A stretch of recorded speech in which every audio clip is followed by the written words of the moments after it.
आपकी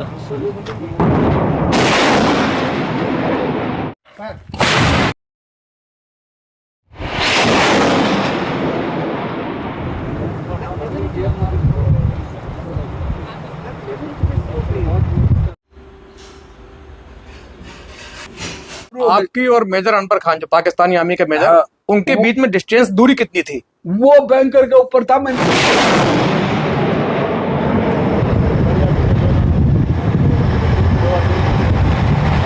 अग्निवीर योजना बंद होनी चाहिए मेरे हिसाब से, क्योंकि ये अग्निवीर योजना कारगिल युद्ध की जब जब बात आती है तब तक हमारे दिमाग में, मस्तिष्क में एक सीन उभर कर आता है। वो ये कि उस वक्त किस तरीके से हमारे वीर जवानों ने, हमारे सूरवीरों ने विपरीत मौसम में, कठिन चुनौतियों में लड़ाई लड़कर हमारे देश के लिए जो विजय हासिल की वो निश्चित रूप से अविश्वसनीय थी। किस तरह से हमारे नए नए जवान तिरंगों में उनका जो पार्थिव शरीर है लेपटकर वापस गांव आ रहा था, उनकी जो नई लवेली दुल्हन विधवा हो रही थी, किसी किसी की हाथों की मेहंदी तक नहीं सूखी थी, कई माँ के पिता के इकलौते लाल थे, लेकिन उन्होंने इन जिम्मेदारियों को दूर रखकर देश की जो सुरक्षा है उस जिम्मेदारी को सर्वोपरि रखा। और किस तरीके से इन लोगों ने देश के लिए अपना सर्वस्व निछावर कर दिया। और दुनिया के विशेषज्ञों ने ये माना कि कारगिल जो युद्ध है दुनिया के सबसे दुर्गम और खतरनाक युद्ध में से एक था, क्योंकि एक तरफ अमूमन जो युद्ध होता है उसमें दोनों जो सेनाएं हैं वो समतल होती हैं या दोनों ऊंचाई पहाड़ी पर होती है, लेकिन यहाँ ऐसा नहीं था। कारगिल में पाकिस्तानी सेना है पहले से ही मजबूत धोखे से घुसकर आई थी। 17,000, 18,000, 16,000 जैसी ऊंचाई पर बैठे मजबूत स्थिति में heavy machine gun, HMG, LMG, MMG जैसे मजबूत वेपन के जरिए पहले से ही 17-18,000 फीट की ऊंचाई पर थे। दूसरी ओर हमारी जो सेना है एकदम नीचे थी, धरातल पर थी। फिर भी कहते हैं हमारी जो सेना है उसी दुनिया में इसीलिए जानी जाती है कि मुश्किल को आसान कर देती है, नामुमकिन को मुमकिन कर देती है। और हमारे सूरवीरों ने वो कर दिखाया जो दुनिया में कोई सेना न कर सके। इसमें तमाम हमारे जो जवान हैं उन्होंने अपने प्राणों की आहुति दी, वीरगति को प्राप्त हुए, शहीद हुए। कुछ जवान ऐसे भी थे जिन्होंने जिंदा रहकर वो मिसाल कायम की जो शायद दुनिया में किसी ने की हो। बिरले ही ऐसे चर्चे आपने कभी सुने हो। उन्हीं जवानों में से एक नायक दिगेंद्र साहब जो इस वक्त मिसाल मौजूद हैं। दिगेंद्र साहब की जो कहानी है वो बिल्कुल एकदम अविश्वसनीय। उन्होंने 1 नहीं, 2 नहीं, 4 नहीं, 10 नहीं, 20 नहीं, 30 भी नहीं, बल्कि पूरे 48 जवानों को, पाकिस्तानी सैनिकों को मौत के मुंह में फेंका। यहां तक जब उनका वेपन छूट चुका था, अम्युनिशन खत्म हो चुका था, उस वक्त जो गुत्ता की लड़ाई होती है, जो एक मेजर पाकिस्तानी मेजर अनवर उनको बार बार गालियां दे रहा था, बाहर निकलने के लिए बोल रहा था, गुस्से में उनको गुस्सा दिला रहा था, उस मेजर को पकड़कर उसकी गर्दन काट कर ले आए ऐसे बहादुर सैनिक नायक दिगेंद्र साहब जो महावीर चक्र विजेता है, इस वक्त हमारे साथ मौजूद हैं। आइए जानते हैं कारगिल की पूरी गाथा, किस प्रकार से कारगिल युद्ध लड़ा गया, कैसे उन्होंने लड़ाई लड़ी, कैसे इतना बड़ा पुरस्कार जीता, कैसे उन्होंने 48 जवानों को अकेले मारा, बाकायदा पाकिस्तानी मेजर अनवर खान की गर्दन भी काटी। तो बहुत स्वागत आपका सर हमारे चैनल में। जय हिंद। जय हिंद। पूरे देशवासियों को 25वीं वर्षगांठ पे ढेर सारी शुभकामनाएं, और आपके चैनल के सुनने और देखने वालों को मेरा जय हिंद, वंदे मातरम। आपने जो बहुत ऐसी बातें बताई जो मेरे रूंगटे खड़े हो गए, क्योंकि आज से 25 साल पहले की जो दास्तान थी वो आपने वो घाव ताजा कर दिए। ऐसे फीलिंग आ रही है कि आज ही के दिन वो घटना घटी थी, क्योंकि आपने कहा था कई माताओं ने अपने बेटे खोए, कई बहन ने अपने सुहाग खोए, कई बेटियों ने अपने बाप को खाया, और कई पतियों ने खोया, कई बेटों ने अपने बाप को कंधा दिया है, कई जो नौने हाल बच्चों ने अपने पिता को मुखावजा दी जा से 25 साल पहले। वो 559 जाबाज योद्धाओं को मेरा नमन है कि जिन्होंने आज से 25 साल पहले वीर गति को प्राप्त करे, और भारत को स्वर्ण अक्षरों में नाम लिखाने वाले उन सभी वीरों को मैं एक बार फिर नमन करता हूं, और कहता हूं कि धन्य है वो माँ जिसने तुम जैसे वीरों को पैदा किया, और कारगिल युद्ध के अंदर तुम्हारा लहू काम आया। इससे बड़ा और क्या हो सकता है। तो मैं आपसे ये जानना चाहता हूँ कि जिस वक्त कारगिल युद्ध की शुरुआत हुई उस वक्त आपकी जो बटालियन है कहाँ पे थी, और किस प्रकार आपके बटालियन ने तैयारी की युद्ध में जाने के लिए? देखो, हमारी बटालियन कुपवाड़ा में थी, वहां से 250 किलोमीटर साइड में, मतलब वहाँ युद्ध नहीं था, वहाँ ये जो उग्रवाद था, इंसर्जेंसी में थे आप? हाँ, उसमें थे। तो वहाँ हमारी बटालियन को 31 मई 1999 को ये टास्क मिला कि आपको 72 घंटे का समय दिया जाता है टू राजरीप को कि आपको कारगिल में जाना पहुंचना है। और 15 मई को वहां युद्ध शुरू हो चुका था और घमासान कई बटालियनों के कई बेटे शहीद हो चुके थे, डेड बॉडियों की लाइन लग रही थी। जब हमारे को 72 घंटे का समय दिया था, हमारा CO colonel M B. Ravindranath two Rajrif commanding officer ने ये कहा कि ये वो राजरीप है जो इतिहास में अपना इतिहास लिखती है। इतिहास में इतिहास लिखने वाली बटालियन के बहादुर और बब्बर शेर वीरों की ढाणी है ये। हाँ, वीरों की ढाणी है, वीरों की ढाणी है जी। तो ये वीरों की ढाणी को ढाणी कहते हैं एक मोहल्ले को, ग्रुप को। वीरों की ढाणी हमारी राजरीप ग्रुप की पहचान है और हमारे राजरीप ग्रुप के अंदर मतलब ऐसे वीर हुए आज तक बहुत ज्यादा, जिनकी मिसाल हमने रगरूटी में भी सुनी थी, अभी भी सुनते हैं, गांव में भी सुनते आए थे।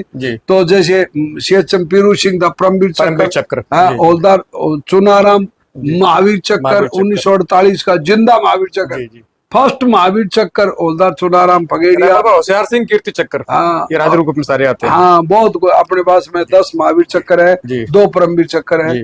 तो मतलब इस प्रकार से हमारे को ये उनकी कहानी सुनते थे, म्यूजियम में देखते थे कि यार इन योद्धाओं की फोटो लगी हुई है, कभी हमारी भी लग जाएगी क्या, ऐसे मन में भावना आती थी। लेकिन आज खुशी की बात है कि वहाँ हर जगह हमारा उन वीरों के बाद में मेरी फोटो लगी हुई है। और वहाँ जो रगरूटी करता है बच्चा जवान, वो बोलता है अंकल आपकी फोटो देखी थी हमने, आप अभी सेल्फी लेते हैं। वो बेटा ले लो, समय बलवान होता है, इंसान बलवान नहीं होता। और बहादुरी का सबसे बड़ा मेडल होता है शाबाशी। अगर उसका प्लाटून कमांडर, उसके जवान, उसके सीनियर ने कह दिया कि शाबाश दिगेंदार, तो इसे बड़ा कोई अवार्ड नहीं है, कोई अवार्ड होता ही नहीं।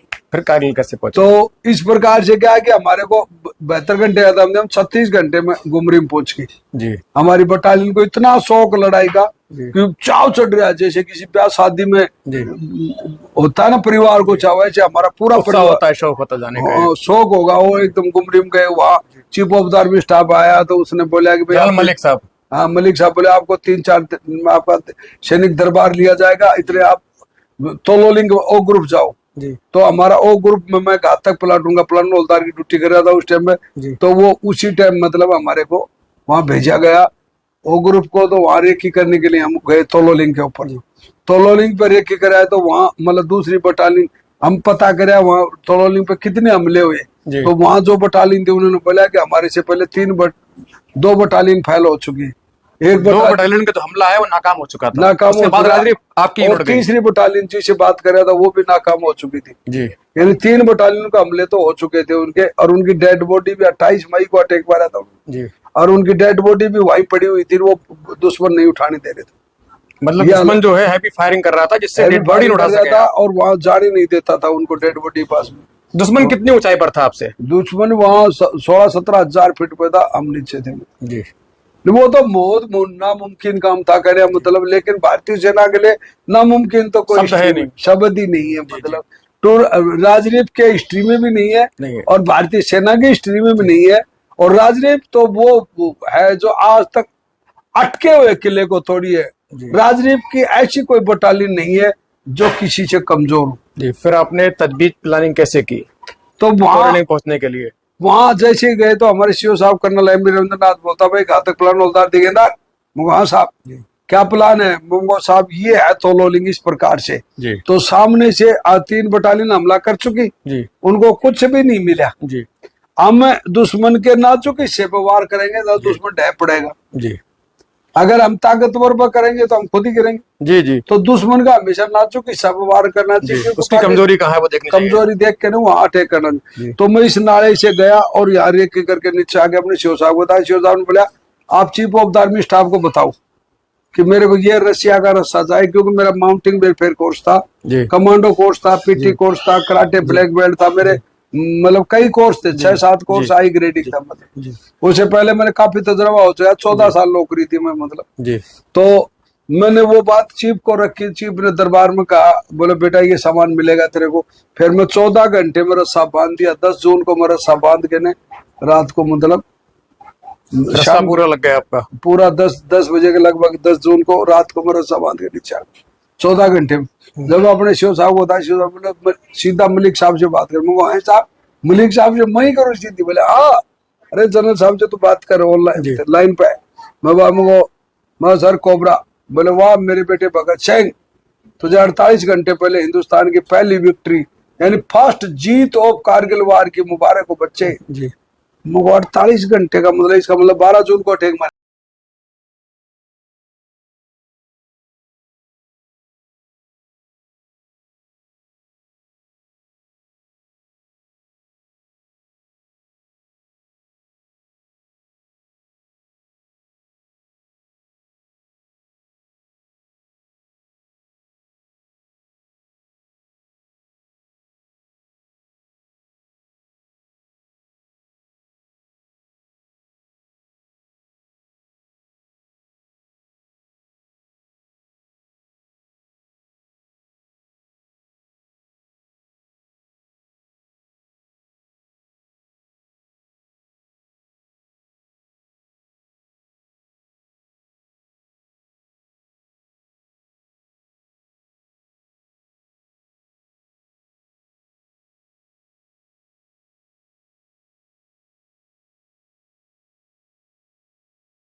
बोले मैं गुड़ भरने के लिए आया हूँ।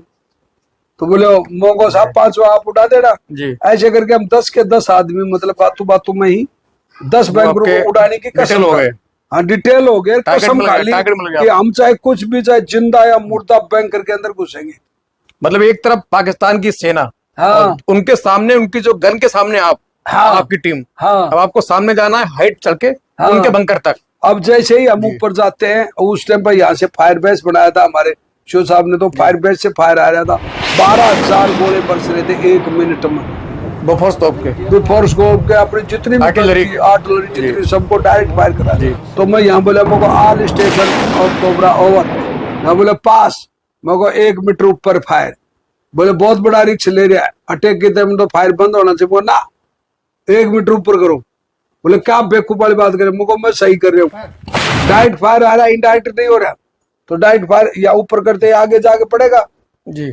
दुश्मन का अगर काउंटर अटैक भी आओगा तो भी उसको रोक दिया जाएगा जी। तो यहाँ से मैं जैसे उनको 1 मीटर ऊपर फायर कराया, नीचे घुसना शुरू है।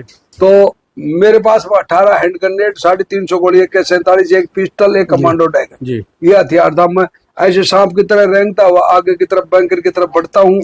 तो वो जो मिजाइल टकराव है ना आप शरीर में, तो रोशनी होना है, कुछ नहीं दिखाई दे। तो वो जैसे टकराव तो अगली जगह देख लिया, फिर चला, फिर रोजू को थोड़ी रोशनी हो तो आगे चला, क्रॉलिंग करके ऐसे करते करते तो वो जो काला पत्थर थे उधर, उनके साइड में बर्फ पड़ी हुई थी, तो उनको पकड़ पकड़ के जा रहा था। वो जैसे ही लूप होल आया, दुश्मन की जो झांकी थी ना लूप होल, वो आया तो मैं सोचा कहीं काला पत्थर है, जिसमें दुश्मन की जो है हैवी मशीन गन लगी थी वहां तक पहुंच गए आप। वहां तक पहुंचा तो, और मैं हाथ मारने से पहले क्या हुआ कि मैं सोचा काला पत्थर है, पकड़ ले उसका। ऐसे पकड़ा तो दुश्मन की बैरल मेरे हाथ में आ गई, गन आपके हाथ में आ गई, गन आ गई हाथ में। आते में मोती के अंदर धोखा, वही बैरल आते तो धोखा, पर मैं मुझको इसको छोड़ागा तो भी मरेगा, अरे मुझको नहीं छोड़ा तो भी मरेगा। तो मैंने उसको पकड़ के जो मारा बछेड़ा जोर पैर लगा के, और वो पूरा ही पूरी गन उपड़ी आई और उसने फायर किया। तो पहले गोली यहाँ लगी और 3 गोली मेरे सीने में लगी यहाँ पर। ये 3 गोली आपके एक गोली आपके ये अंगूठे में, हाँ, और 3 ये लगी, 2 गोली AK-47 में लगी। आपके ब्लड बहुत निकला होगा उस वक्त। हाँ नहीं, गोली लगी, लगते ही बछेड़ उठा, कुछ नहीं पता चला। फिर मेरा हाथ ऐसे काम कर रहा था जी। तो जो मेरा हाथ ऐसे काम कर रहा था, तो मैं सोचा कि के अंदर कारगर गोली नहीं लगी, इसका मतलब अपने मतलब जिंदा रह सकते हैं जी। और मरना तो है ही, मतलब 4 घंटे में, आधे घंटे मरना तो है ही, इसमें निश्चित है। वो तो हमारे कन्फर्म था पहले, जब दुश्मन के मुंह के अंदर घुसेंगे पूरी कंपनी, तो 10 आदमियों का क्या उठना है। और कंपनी सामने जा रही है, वो दोनों कंपनी है, एक जाट कंपनी, एक राजपूत कंपनी, 250 कमांडो आ रहे हैं। लेकिन वो पहुंचेंगे इतने तो दुश्मन खा जाएगा अपनी। तो प्लान तो कुछ भी, लेकिन वो खाओगा जब देखेंगा यार क्या होगा। तो जैसे ही मैंने वो एंड टू एंड ग्रेनेड काटा, ऐसे पिन काटी और उसको 1 और 2 और लीवर को आजाद करा, ऐसे अंदर ठोका उसका जी। बैंकर के अंदर जैसे ही ठोका, अंदर से प्राम दे फटा, अंदर से आवाज आई, अल्लाह अकबर, काफर काटे हिंदुस्तानी, काफर काटे गए। मतलब नष्ट बर्बाद हो गए इसका मतलब। वो उसमें 5 या 6 7 जो भी थे वो खत्म हो बर्बाद हो गए। गए। और उन्होंने उनका मेजर अनवर खान पीछे 30 आदमियों को, 30-40 आदमियों को एक प्लाटून को लेकर के पीछे बैठा रहता था अल्टरनेटिव में। और वो जैसे ही अपना सपोर्ट के लिए जी।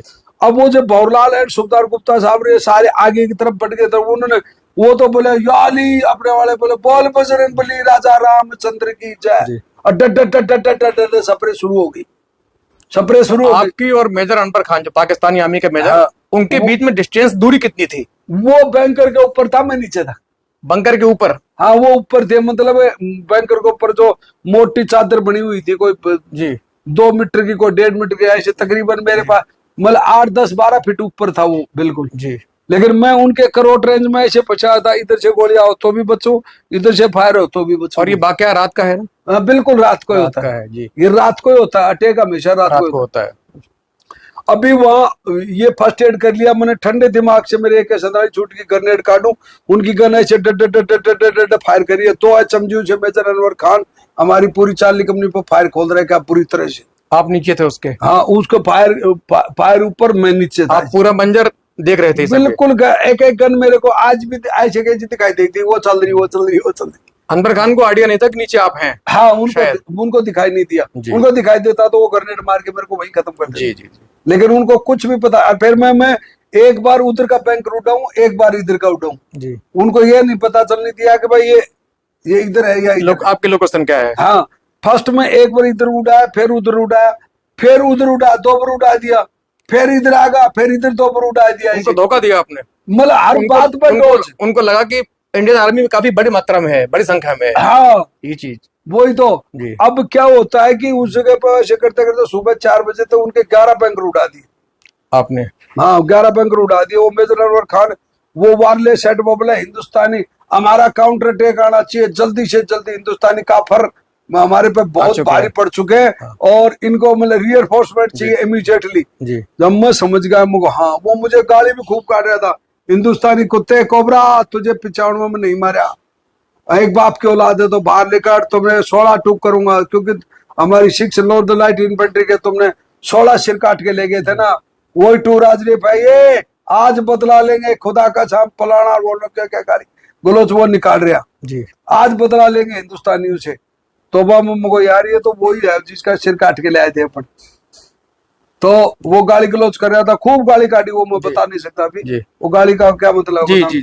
तो वो अब पीछे गया तो मेरा एक साथी लहसनायक बच्चन जिसके सिर में गोली लग रही है ऐसे, और वो बोल रहा है कोबरा सर LMG ले लो, उसको पता है LMG में गोल्ड मेडल है के अंदर जी। अगर ये LMG पे ऐसे हाथ पड़ गया तो वो 6 फुट खड़ा पानी में रोक सकता है, इतना तगड़ा फायरर है जी। उसको पता था लहसनायक बच्चन को पहले से, क्योंकि वो मेरा शिष्य था, मैं उसका गुरु था जी।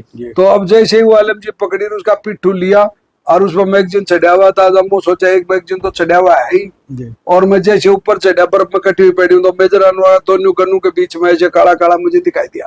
तो उस टाइम पर मेरे को जोश आया, गाड़ी काटने का भड़ास तो आती है आदमी को। मैं कहा मेजर अनवर खान संभाल, हिंदुस्तान का सिपाही पीठ पर गोली नहीं मारता, मुझको संभाल जी। और मैंने भी 5-4 गाड़ी ठोक दी स्पीड से जी। और मैं जैसे गोली फायर करी, उसने गोली फायर करी मेरे ऊपर, जो मेरे यहाँ लगी वो गोली, और मेरी गोली उस मैगजीन में एक ही थी, वह गोली आपकी LMG में एक सिंगल एक राउंड, बस एक ही राउंड था, वो फायर होगा। वो फायर होते उसके हाथ में लगी या पिस्टल में लगी, वो भी छूट गई। उसने फायर करा, वो मेरे यहाँ लगी, उसने पर मेरे पे सीधी डाई मारी ऐसे, ऊपर से डाई मारी ऐसे। तो वो डाई मारी, उसका हाथ ऐसे टिकते मैंने LMG को छोड़ा, उसको मैगजीन तार रहा था, कोक कर रहा था दोबारा मैगजीन डालने के लिए रेडी कर, मैंने ऐसे हाथ करा तो कुदरती उसका ये टेट हुआ मेरे हाथ में, अंधेरे में ऐसे ही, अंधेरे में ऐसे करा, उसका हाथ इधर था तो मुझे इधर ही होगा गड़ा, तो ऐसे मारा, उसका ऐसे करता करता वो आ गया ऐसे हाथ, ऐसे जैसे मेरे हाथ में आया तो मेजर अनवर खान वो टेटवा मैंने दबाया पूरा, आप बोले हिंदुस्तानी मुझे छोड़ दे, मुंह के ऊपर हाथ मारा, छोड़ दू तने जी है। उसके बाद में वो गतम पट्टी होता है नीचे, गुत्थम गुत्था की लड़ाई शुरू हो गई हमारी।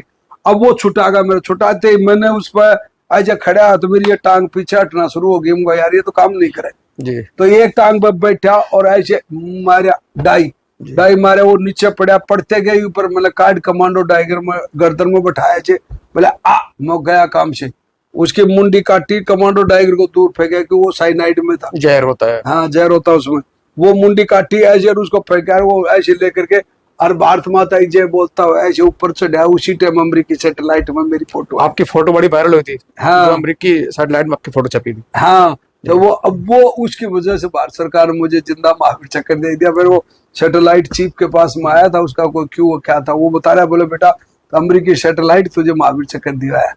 तो बाकी उनके सैनिक थे। अभी क्या होता है, अब वहां से मैं मतलब जय बोलता हूँ जोर जोर से भारत माता ही, तो मेरे कोई साथी जय नहीं बोला। जब उधर आकर के मैं मेरी गोडी गड़ गया, भगवान मेरे एक भी साथी नहीं छोड़ा। तब तक आपके सारे साथी शहीद हो चुके थे। सभी 9 के 9 साथी शहीद हो। ये वक्त कब का रहा होगा जब ये सुबह 4 बजे का, 4 बजे लास्ट में बस सुबह लास्ट लाइट से पहले का वक्त। हाँ लास्ट लाइट से पहले।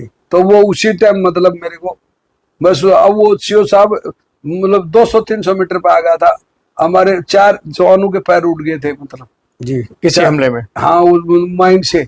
और वो बार बार बोल रहा था कोबरा पोजीशन, मैं भारत माता ही जय बोली। तो उसका ऑपरेटर था नायक राजेंद्र, जो मेरे गांव का नजदीक था, वो मेरी बादशाह को वैसे भी जानता था कि दिगेंद्र की आवाज है। तो उसने बोला सर अपना दिगेंद्र बोल रहा भारत माता ही जय, गौर से सुनो।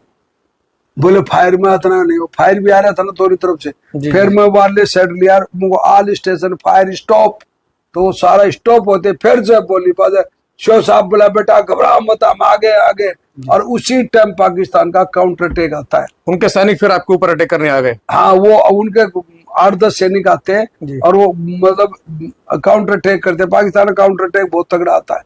तो उसने काउंटर अटैक जैसे ही बोला, हमारी जो चार्ली कंपनी ब्रो कंपनी ने एकदम से अटैक बोला, और उनको और हमने सबने मिलकर के उनको सबको खत्म कर दिया। सारे जवान थे खत्म कर दिए उनके। फिर बाबू बोला तिरंगा झंडा तो फहरा दे कोबरा जी। मैं कहा साहब मरने से पहले जरूर फहराऊंगा। बोले मरने से पहले क्यों?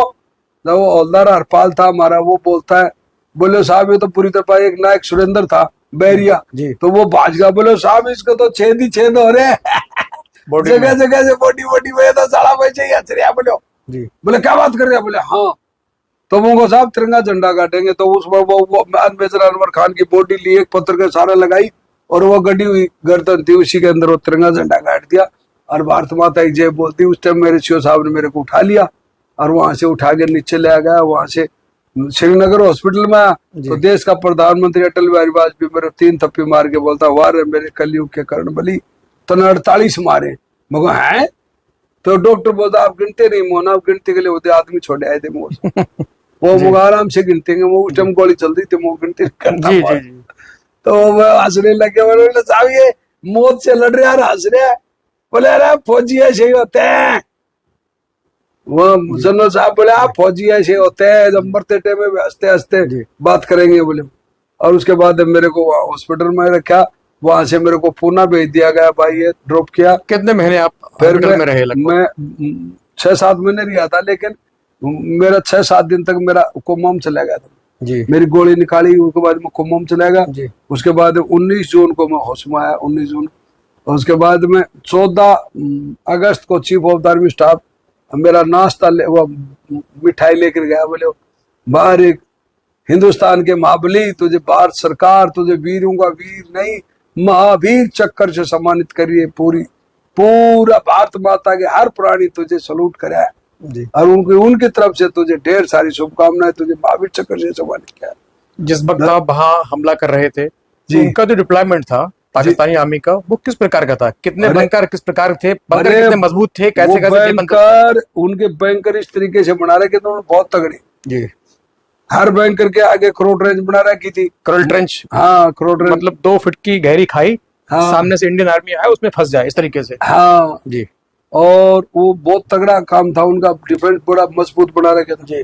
पहले अगर उसको तहस नहस कर दिया हमारे 2 राजरीव के बहादुर जवानों ने, हमने मिल करके, और वो तहस नहस करने के बाद वहाँ 3 LPT बड़े ट्रक, इतना 29 तो UMG मिली है वहां पर, 29 UMG और उनका अन्वेषण, फिर वो पिक्का फलाना दिकड़ा पाकिस्तान के जितने, मतलब उनकी बहुत बड़ी प्लानिंग थी वहाँ, बहुत तगड़ी प्लानिंग थी। यानी कि नेशनल हाईवे अल्फा नंबर 1 को वहां से बंद कर, कारगिल श्रीनगर, कारगिल वो दराज से ही कटअप कर दिया जाए उसको, उसके बाद में 2.5 लाख फौजी ऊपर कारगिल एक से, लाइफ लाइन खत्म हो जाएगी फिर। लाइफ लाइन खत्म हो जाती ये है। रोड है वो लाइफ लाइन है, लाइफ लाइन है, और उससे कट होते ही राशन अम्रेशन जिसकी सप्लाई है सब खत्म हो जाएगी, सब खत्म हो जाएगी। सेना को कमजोर करने के लिए। सेना को कमजोर करने उनका बहुत बड़ा बड़ा टारगेट यही था ऊपर बैठ के। वो तोलोलिंग सबसे अहम पोस्ट था जी, जब चीफ ने घोषणा करी 13 जून 1949 भारत की पहली जीत, turning point of Kargil war. जी जी, टर्निंग पॉइंट टर्निंग पॉइंट उसी को कहते हैं। टू राजरेव का नाम लिखा जाता है, और टू राजरेव नहीं, उसके ऊपर तोलोलिंग पर कब्जा किया। जी, आपको बता दूं जो राजरीफ है इसका इतिहास ये रहा है कि इसकी परंपरा रही है कि युद्ध में, खेल का मैदान हो, कीसकालीन हो चाहे लड़ाई हो, सब जगह इसने बढ़ चढ़ के हिस्सा लिया है, अपनी जो जज्बा है उसको प्रस्तुत किया है। टू राजरीफ ये राजपूताना राइफल रेजिमेंट की एक यूनिट है। इसी यूनिट में सर ने रिक्रूटमेंट किया, ट्रेनिंग की, उस यूनिट में आप आए। जी जी। उसके बाद जब आप वहां से ठीक होकर घर आए तो फिर आपको कैसा लोगों ने? अरे साहब, जब मैं 14 अगस्त को वहां मिला, 15 अगस्त 16 अगस्त को मैं पूना में रिया, 17 अगस्त को मेरे को वहां से मेडिकल छुट्टी भेजा गया जी। और मैं जैसे मुंबई एयरपोर्ट पे से बैठने गया तो वहां बाल ठाकरे साहब ने मुझे बोले, अरे वाह रे हिंदुस्तान के असली शेर जी, तुझे बाल ठाकरे सलूट मारता है। जी। और बाल ठाकरे साहब ने मेरे को आशीर्वाद दिया और मेरे सापा और पहना कर मोहम्मद पगड़ी बांध दिया, हाँ पगड़ी सम्मानित किया आपको। हाँ, उसके बाद मैं जहाज में बैठा, यहाँ आया तो राजस्थान के मुख्यमंत्री अशय गहलोत ने एयरपोर्ट पर मेरा स्वागत किया। उसके बाद में यहाँ से मेरा गांव 120 किलोमीटर पड़ता है, नीमका थाना के पास में गांव चादरा। उस टाइम जिला सीकर था, अभी तो जिला नीमका थाना हो चुका है। तो यहाँ से वहां तक पूरी पब्लिक, लेडीज, गांव रोडों पर आए मेरे स्वागत के लिए। अरे साहब कितना स्वागत, जिसके बाद जो भी है वो भी स्वागत है। मतलब एक बार इसको हाथ लगा के देखा ऐसे ऐसे, अरे ऐसा वीर कौन है, उसको ऐसे लोगों ने मतलब इतना तगड़ा प्यार दिया कि मैं गदगद होगा। गांव में गए तो हमारे पूरा गांव, मेरे मम्मी पापा, मेरे भाई, मेरा परिवार पूरा झूम उठा गया, आज दिगेंद्र आया भाई। अरे जगजीत, आपका जो कोबरा टाइटल है, हाँ कोबरा काला नाग, हाँ, वो जहाँ डसता है उसको फिर वो बसता नहीं है। तो ये कोबरा की उपाधि आपको कब और कैसे मिली? कोबरा का वसूल है फाइट एंड डेथ, मेरा वसूल था अटैक एंड फिनिश। तो ये उपाधि किसने दी आपको? है ये मेरे जनरल कलकट का गनमैन हुआ करता था कोई समय 88 में, वहाँ श्रीलंका में। लंका भी सेवा दे चुके हैं आप? हाँ, श्रीलंका 18 महीना जी, एलटीटी के लिए। एलटीटी वहां भी खूब उग्रवादी मारी थी जी। तो वहां क्या है कि जनरल साहब का ऐसे तो एक पुड़िया ऐसे दीजिए, इस प्रकार टेबल ऐसे, तो पुड़िया के नीचे से वो ऐसे ग्रेनेड फेंका, मैं उसको कैच करा और उसी उग्रवादी को वापिस ठोक दिया। उसके ग्रेनेड से उसी को मार दिया आपने? उसी को मार दिया। और फिर हम थोड़ी दूर आगे रुके तो जनरल साहब पूछता है, अरे हौलदार केपी ये बता कि ये लड़का कौन सा था जो उग्रवादी ग्रेनेड उग्रवादी को ठोक दिया? बोले सर अपना दिगेंद्र है। बोले दिगेंद्र नहीं है तो कोबरा है जी। तो वो पूरी फौज ऐसे कोबरा करने लगी। अच्छा, इस वक्त जो आर्मी है, इस वक्त जो सेना चल रही है, अग्निवीर की भर्ती होती है, मैं तो अग्निवीर के बारे में देखो, अग्निवीर के बारे में मेरे शरीर में आग लग रही है। जो अग्निवीर तो आग तो लगेगी ना जी। तो जितने भूतपूर्व सैनिक है उनको आग लग जाती है अग्निवीर के बारे में। मैं ये एक बात बताना चाहता हूँ कि जो योजना सरकार, हमारी भारतीय सेना वर्ल्ड के अंदर आज तक कोई युद्ध नहीं आ रही। तो जो सेना युद्ध नहीं आ रही है तो उसमें चेंजिंग की जरूरत नहीं, उसमें इक्विपमेंट ले आ जाए, उसमें हथियार बढ़िया ले आ जाए, वेपन ले आ जाए, इक्विपमेंट ले आ जाए, अपग्रेड किया जाए और अच्छी ट्रेनिंग दी जाए उन्हीं जवानों को। अब कहने की ट्रेनिंग का ही कमाल है जो आप यहाँ तक पहुंचे। ये ट्रेनिंग का कमाल है क्योंकि मेरे अच्छी ट्रेनिंग जो राजपूताना राइफल का इतिहास रहा है, परंपरा रही है। हाँ, मजबूत ट्रेनिंग, सख्त ट्रेनिंग। बड़ा सौभाग्य है कि मैंने भी उसी ट्रेनिंग सेंटर में आर्मी की ट्रेनिंग ली और सर हम दोनों एक ही रेजिमेंट में रहे। सर मुझसे बहुत सीनियर थे, सर ने पहले ट्रेनिंग ली, मैंने बाद में ट्रेनिंग ली। मेरा सौभाग्य है कि उस ट्रेनिंग, उस आर्मी बटालियन में महावीर चक्र नायक दिगेंद्र साहब जैसे सूरवीर सूरमा पैदा हुए, जिसने इस ऊंचे सूरवीर को पैदा किया, तैयार किया। वहां मैंने भी ट्रेनिंग की, मेरा सौभाग्य रहा। नहीं, आपने बढ़ते मेरी फोटो देखी होगी जब गए होगे भर्ती होने के लिए राजनीप सेंटर में। जी। तो वहाँ गेट के ऊपर मेरी फोटो लगी है, महावीर चक्र नायक दिगेंद्र सिंह। हाँ बिल्कुल जी। आपको बता दूं, नायक जो बढ़ है, दरअसल ये सेना में पद होते हैं, जैसे हवलदार पद, उससे पहले एक स्टेप पहले नायक आता है। तो नायक आपका पद है, लेकिन आप रियल तौर पर नायक के तौर पर उभरे। नायक मतलब हीरो, आप हीरो रहे। और कारगिल का युद्ध की चर्चा आपके बिना अधूरी है। कारगिल के आप हीरो रहे। कारगिल में ये कहूं कि कारगिल का युद्ध आपके बिना अधूरा था तो बिल्कुल गलत ना होगा, क्योंकि आपने अकेले 48 पाकिस्तानियों को मारकर उनके पूरा मोरल डाउन कर दिया, उनके पूरे मंसूबों पर पानी फेर दिया। उनको जो नापाक इरादे थे उनको बिल्कुल डाउन कर दिया, खराब कर दिया। देखो समय सबसे बड़ा बलवान है जी, दिगेंद्र बलवान नहीं है। मेरे को समय ने वो टाइम था ना, वो ऐसा था कि दुश्मन बैंकर के अंदर मैं बाहर, दुश्मन के अंदर खूब जगह, बाहर निकलने का एक ही रास्ता, उस रास्ते से मैंने गन्ने ठोक दिए। तो समय मेरे साथ में था, समय मेरे साथ में था, इसलिए मैंने एक एक करके दुश्मन के 11 बैंकर उड़ा दिए। कभी आपको वहां की जो भौगोलिक स्थिति देख के पाकिस्तान के बिल्कुल आप उसके मुंह में पहुंच गए, हाँ, आपको कभी लगा कि अब दिगेंद्र तुम्हारा बस ये आखिरी है? नहीं, वो मेरे को आज भी पता है, पहले ही पता था, मृत्यु निश्चित है जी, क्योंकि ये चीज, ये खिलौना है। आप अकेले उधर लगभग 250-300 जवान, बड़े बड़े हथियार के सहारे, और चाहे 2.5-3 लाख हो, और आपने उनको मेरा जितना काम था वो मेरा करना था। जी। अगर मैं वो अपने नॉर्मल तरीके से करता हूँ तो वो सक्सेस होगा। डर और भय में बॉडी में पैदा करूंगा तो भी मृत्यु है, और नहीं रखूंगा तो भी मृत्यु है।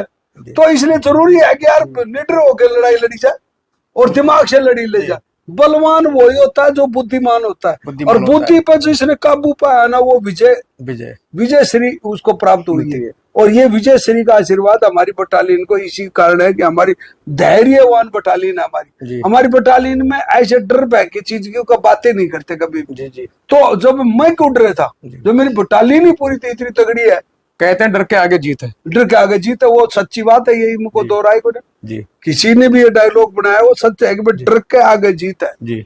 लेकिन मतलब ऐसे भी नहीं है कि भाई निडर होकर के दुश्मन का, दिमाग का सारम संयम, दिमाग से काम करना चाहिए और दुश्मन को मुंह तोड़ जवाब देना चाहिए। और अग्निवीर योजना बंद होनी चाहिए मेरे हिसाब से, क्योंकि ये अग्निवीर योजना है ना, ये मतलब थोड़ा सा ठीक नहीं है देश के लिए। मैं बोलता हूँ आप फौजियों से पूछो, आप पूरे देश के फौजियों से पूछ लो और उनका वोट डला लो, जितने भूतपूर्व सैनिक है ऑन सर्विस है, इनका वोट डलवा के और इसका ऊपर फैसला कर ले सरकार। ना तो किसी की बेइज्जती होगी, ना किसी का मतलब खुशी होगी। भाई जो चाहते हैं ना, वोट पे तो नेता बनते, वोट पे प्रधानमंत्री बनते, तो वोट पे ये योजना बन जाएगी, क्या प्रॉब्लम है?